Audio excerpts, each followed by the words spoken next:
విద్యుత్ కొనుగోళ్లపై తెలంగాణ కేబినెట్ కీలక నిర్ణయం తీసుకుంది. దానికి సంబంధించిన బ్రేకింగ్స్ ని మనం చూస్తున్నాం. గత ప్రభుత్వ హయాంలో జరిగిన విద్యుత్ కొనుగోళ్లపై సిబిఐతో విచారణ చేయించాలని నిర్ణయించింది.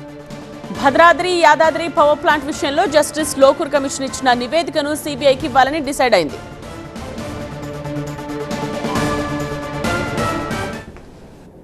విద్యుత్ కొనుగోళ్లు, భద్రాద్రి యాదాద్రి పవర్ ప్లాంట్ లో జరిగిన అవినీతి విషయాల్లో ఆనాటి ప్రభుత్వం ఏదైతే అవినీతి చేసిందని అనేక ఆరోపణలు నిజాలు ఉన్నాయని తేలిన విషయంలో కేంద్ర ప్రభుత్వ సంస్థమైన సిబిఐకి హ్యాండ్ ఓవర్ చేయాలని నిర్ణయం తీసుకోవటం జరిగింది.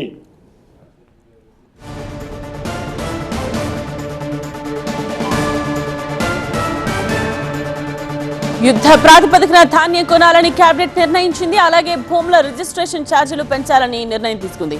ఇక నేషనల్ డైరీ డెవలప్మెంట్ బోర్డుకు మదర్ డైరీని అప్పగించాలని డిసైడ్ అయ్యారు.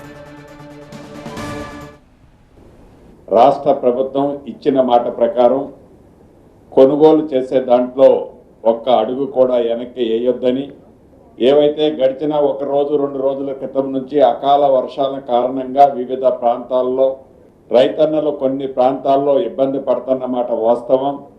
గౌరవ ముఖ్యమంత్రి గారు కూడా దాన్ని మరింత ఎలాబరేటెడ్గా డిస్కస్ చేసి దాని మీద దిశానిర్దేశాన్ని గౌరవ ఇన్ఛార్జి మంత్రులకు కూడా ఇవ్వటం జరిగిందని